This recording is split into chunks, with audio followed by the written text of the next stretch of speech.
Investigamos lo que pocos se atreven a mirar, desde antiguos misterios hasta casos que desafían la lógica. Relatos reales, evidencias inquietantes, porque la verdad no siempre es lo que parece. Bienvenidos a Mundo Insólito. En el corazón del desierto egipcio, sobre la meseta de Giza, se alzan estructuras que han desafiado al tiempo.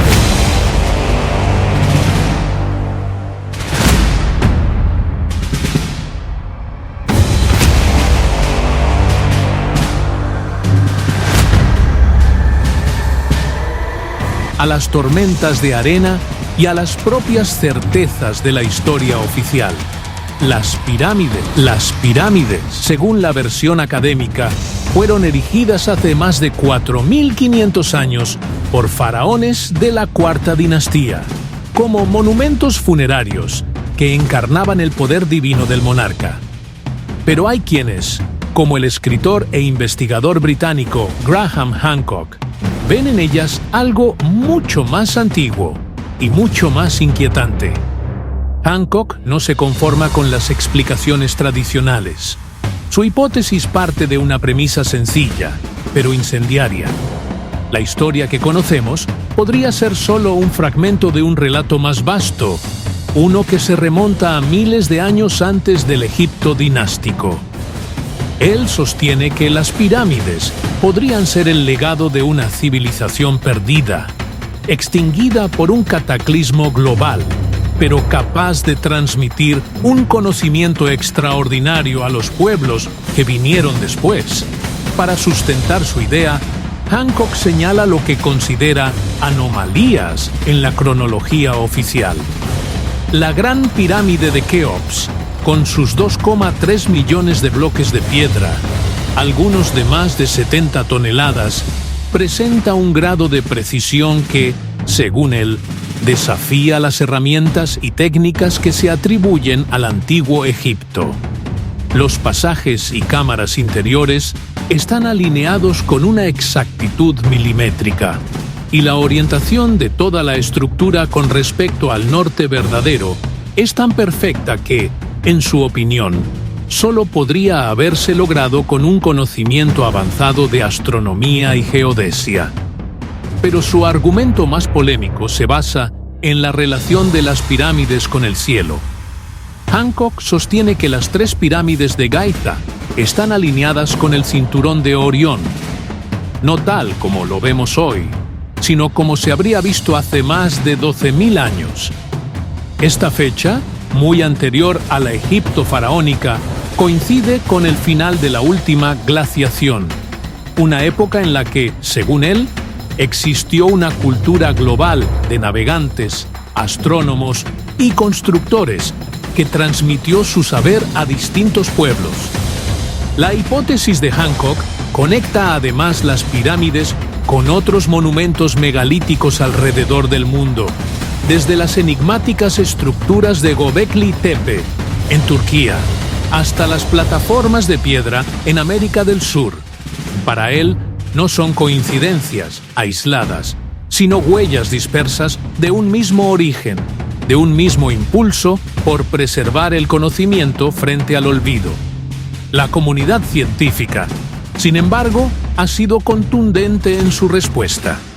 Arqueólogos y egiptólogos acusan a Hancock de ignorar pruebas arqueológicas sólidas y de apoyarse en correlaciones astronómicas discutibles. Recuerdan que existen evidencias claras de las técnicas de construcción egipcias: rampas, herramientas de cobre, mano de obra especializada y registros jeroglíficos que documentan la logística de estas obras colosales. Para ellos, las pirámides son fruto del ingenio humano dentro del contexto de su tiempo, sin necesidad de invocar civilizaciones desaparecidas. Pero Hancock insiste, afirma que esos registros son incompletos, que nunca se ha encontrado una explicación arqueológica que detalle paso a paso cómo se levantó la Gran Pirámide. Las rampas, según él, habrían requerido un volumen de material incluso mayor que la propia estructura, y el trabajo de precisión en bloques gigantescos no encaja en su visión con las herramientas disponibles en el 2500 a.C. En su narrativa, las pirámides no solo son tumbas, sino verdaderos mensajes en piedra, monumentos diseñados para sobrevivir al tiempo y a las catástrofes, para transmitir un mapa celeste y una advertencia sobre los ciclos de destrucción que ha sufrido la humanidad. La alineación con Orión sería un código astronómico, y las proporciones matemáticas de la Gran Pirámide, relacionadas con la circunferencia de la Tierra y la constante pi, serían pruebas de un conocimiento planetario que el hombre moderno apenas redescubre. Si Hancock tiene razón, las pirámides no solo pertenecerían a la historia de Egipto, sino a la historia de toda la humanidad. Serían el último vestigio visible de un mundo anterior, borrado por las aguas, la lava o el hielo, pero que dejó su marca en la piedra para quien supiera leerla. Si está equivocado, su teoría no deja de recordarnos algo importante: que las certezas históricas son construcciones frágiles y que el pasado es mucho más vasto de lo que alcanzan nuestros registros. En Giza, las pirámides siguen en pie, silenciosas, bañadas por el sol y por la arena, desafiando a arqueólogos y soñadores por igual. Tal vez sean exactamente lo que dice la historia oficial, o tal vez sean la llave que nos conecta con un capítulo olvidado de nuestra especie. Hasta que la piedra hable, la discusión seguirá abierta y el misterio continuará proyectando su sombra sobre las arenas eternas de Egipto. Mundo insólito. Eco sagrado. Eco sagrado. Desde tiempos inmemoriales, el ser humano ha buscado comprender su vínculo con la Tierra, no solo como un territorio físico, sino como un espacio sagrado donde lo espiritual y lo terrenal convergen. No se trata simplemente de habitar un lugar, sino de honrarlo, de escuchar lo que nos susurra en silencio, de reconocer que no somos dueños del suelo que pisamos, sino sus hijos. Las antiguas civilizaciones no veían el mundo como lo vemos hoy. Ellos creían en la conexión invisible entre el alma del hombre y el latido de la tierra. En cuevas, templos y plazas sagradas, los chamanes, los sabios y los guías espirituales realizaban ceremonias que no eran simples rituales, eran portales. Portales hacia lo desconocido, hacia lo invisible. El acceso a esos conocimientos no era para todos. Solo los iniciados, los que demostraban respeto y preparación espiritual, podían participar. Las ceremonias eran planeadas cuidadosamente, a menudo en noches específicas, siguiendo las fases de la luna, las estaciones y las señales del cielo. El conocimiento era transmitido de forma oral, envuelto en símbolos, cantos y danzas. Era un lenguaje del alma. Los huesos de animales encontrados junto a herramientas de piedra revelan más que prácticas de caza. Indican banquetes rituales. No eran fiestas comunes, eran actos de comunión con lo divino. Comían no por hambre, sino por significado. Cada bocado era una ofrenda, cada gesto una invocación. Hoy en las selvas, los desiertos y las montañas, aún viven pueblos que conservan este saber. Sus ancianos recuerdan lo que muchos olvidaron. Hablan con el río, escuchan al fuego, interpretan el vuelo de las aves. Para ellos, el universo no es una cosa muerta, sino un ser vivo con quien se dialoga, se respeta y se agradece. En el centro de estas culturas está la figura del chamán. No como un mago o curandero de feria, sino como un puente entre mundos. Alguien que ha sido elegido no por deseo propio, sino por mandato espiritual. Alguien que ha sido tocado por el misterio, que ha enfrentado el dolor, la soledad y la revelación y ha regresado para guiar a otros. Ellos no necesitan templos de mármol ni altares dorados. Su altar es la tierra, su templo, el cielo. Sus oraciones son cantos que solo el corazón entiende. En sus visiones el jaguar habla, la serpiente guía y el colibrí sana. No es fantasía, es otro nivel de realidad. La ciencia moderna empieza a mirar de nuevo hacia esas culturas. Los psicólogos, los biólogos y los investigadores se asombran al descubrir que, en medio de lo que llaman superstición, hay sabiduría profunda, plantas sagradas, rituales de sanación y formas de ver el mundo que desafían la lógica, pero sanan el alma. ¿Y si no todo lo invisible es falso? ¿Y si hay verdades que no se pueden medir, pero sí sentir? En un mundo saturado de ruido, el eco sagrado sigue sonando. No en las pantallas, no en los discursos, sino en el susurro del bosque, en el silencio del desierto, en la mirada de un anciano que recuerda y en el corazón de quien escucha. Porque la tierra no necesita que la salvemos, necesita que recordemos que somos parte de ella, que su dolor es nuestro, que su sabiduría aún vive y que si callamos, tal vez, solo tal vez. Eco sagrado. Eco sagrado.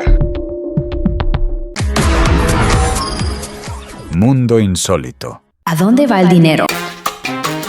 El dinero, ese objeto cotidiano que parece tan común y al mismo tiempo tan misterioso. Un simple billete, una moneda o incluso una cifra en una pantalla digital. Lo tenemos en las manos, lo usamos, lo deseamos, lo perdemos. Pero la gran pregunta permanece: ¿a dónde va realmente el dinero una vez que llega a nosotros? La historia del dinero es, en esencia, la historia de la humanidad. Durante milenios, el intercambio fue simple, un trueque entre bienes. Un pedazo de pan a cambio de un pescado, una jarra de aceite a cambio de unas telas. Con el paso del tiempo, la humanidad necesitó un medio común de valor, algo que todos reconocieran. Así nació el dinero, primero en metales preciosos, luego en papel y hoy en cifras electrónicas que apenas existen en lo físico. Pero en todos los tiempos, el destino del dinero ha sido el mismo: moverse, circular, fluir sin detenerse jamás, porque el dinero que se queda quieto deja de ser dinero. Se transforma en un recurso inmóvil, sin vida, incapaz de cumplir su propósito. Cuando un trabajador recibe su salario, inicia un viaje inevitable. Lo primero que desaparece son los impuestos, contribuciones obligatorias que financian escuelas, hospitales, carreteras y programas sociales. En teoría, ese dinero se reinvierte en la sociedad.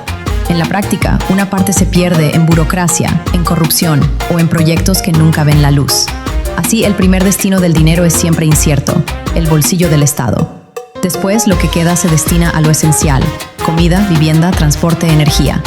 Cada billete que entregamos en un mercado comienza un recorrido sorprendente. Pensemos en algo tan simple como comprar una barra de pan. El dinero pasa del consumidor al panadero, de ahí al molino que le vendió la harina, del molino al agricultor que sembró el trigo, del agricultor al proveedor de fertilizantes, al transportista, al dueño de la tierra. Ese mismo billete puede recorrer cientos de manos en pocos días, transformándose en salarios, en pagos de deudas, en nuevas materias primas. El dinero no se queda en un solo lugar. Es como un río que jamás se detiene. La vivienda, por su parte, se ha convertido en uno de los destinos más voraces del dinero. Para millones de personas, pagar un techo significa entregar más de la mitad de sus ingresos. El alquiler se convierte en un flujo constante hacia propietarios, empresas inmobiliarias o bancos. Y esos bancos, a su vez, mueven ese dinero en inversiones, préstamos y especulación.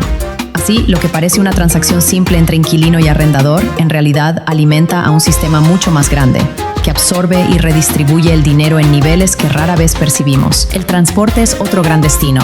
Desde el boleto de un autobús hasta la compra de un automóvil, cada moneda entregada recorre un camino inmenso. Paga mecánicos, ingenieros, petroleras, fabricantes de autopartes, aseguradoras y distribuidores. Una acción tan sencilla como llenar el tanque de gasolina conecta nuestro dinero con corporaciones internacionales y gobiernos que dependen de los impuestos al combustible. Y luego están las deudas. Para una gran parte de la población, el salario nunca alcanza. Las tarjetas de crédito se convierten en una extensión artificial del dinero, pero una extensión que cobra un precio alto. Cada interés pagado va a parar a bancos, a instituciones financieras, a accionistas que se enriquecen con la necesidad ajena. El dinero, antes de ser disfrutado, se convierte en tributo al sistema financiero, una maquinaria diseñada para que siempre debamos un poco más de lo que tenemos. A pesar de todo, siempre existe un espacio para el placer, para lo no esencial. Un café en una terraza, un teléfono nuevo, unas vacaciones. Ese dinero se transforma en experiencias, en símbolos de estatus, en momentos que nos hacen sentir que hemos ganado una pequeña batalla frente a la rutina. Sin embargo, esa satisfacción es efímera. El café se enfría, el teléfono se vuelve obsoleto, las vacaciones se terminan. El dinero desaparece y con él la ilusión de permanencia. Algunos logran ahorrar, pero incluso el dinero guardado no está quieto. En un banco, ese dinero se convierte en préstamos para otros, en inversiones en bolsa, en proyectos que quizás nunca conoceremos. Lo que creemos nuestro, en realidad, se multiplica en manos ajenas. Y si lo guardamos bajo el colchón, tampoco está a salvo. Pierde valor con el tiempo, víctima de la inflación que erosiona lentamente su poder. El destino del dinero también revela las desigualdades del mundo. En las naciones más ricas, una porción significativa se destina a inversiones, cultura, viajes. En los países pobres, la mayor parte se consume en sobrevivir. Y aún dentro de cada sociedad, las diferencias son enormes. Mientras unos destinan millones a lujos y excesos, otros luchan cada día por pagar un plato de comida. Existe, además, un destino oculto y doloroso del dinero: la corrupción.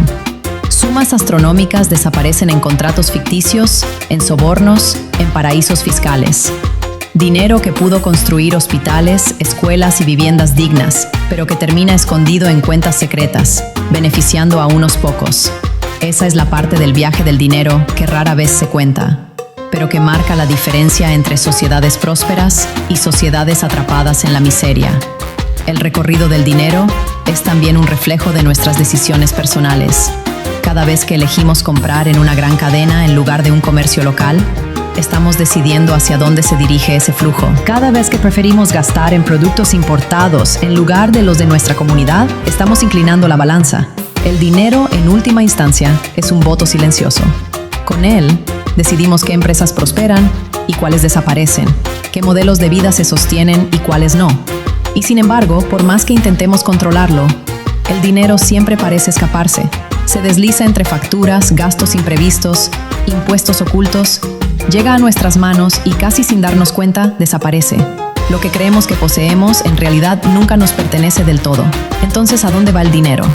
Va a pagar lo esencial, a sostener la vida diaria, va a alimentar a bancos y corporaciones, va a convertirse en experiencias y recuerdos, va a sostener un sistema que se alimenta de nuestro esfuerzo y que a veces apenas nos devuelve lo justo. El dinero va a donde lo llevamos, pero también a donde otros deciden llevarlo por nosotros. Viaja en todas direcciones, se transforma, se multiplica o se pierde. Y mientras siga su recorrido incesante, seguirá marcando el destino de nuestras vidas, porque al final, el dinero no es más que un espejo, un reflejo de lo que somos, de lo que deseamos, de lo que tememos. Y cada vez que lo dejamos partir, la pregunta inevitable regresa, con un eco que nunca se apaga. ¿A dónde fue el dinero? Ya llegamos a nuestro final.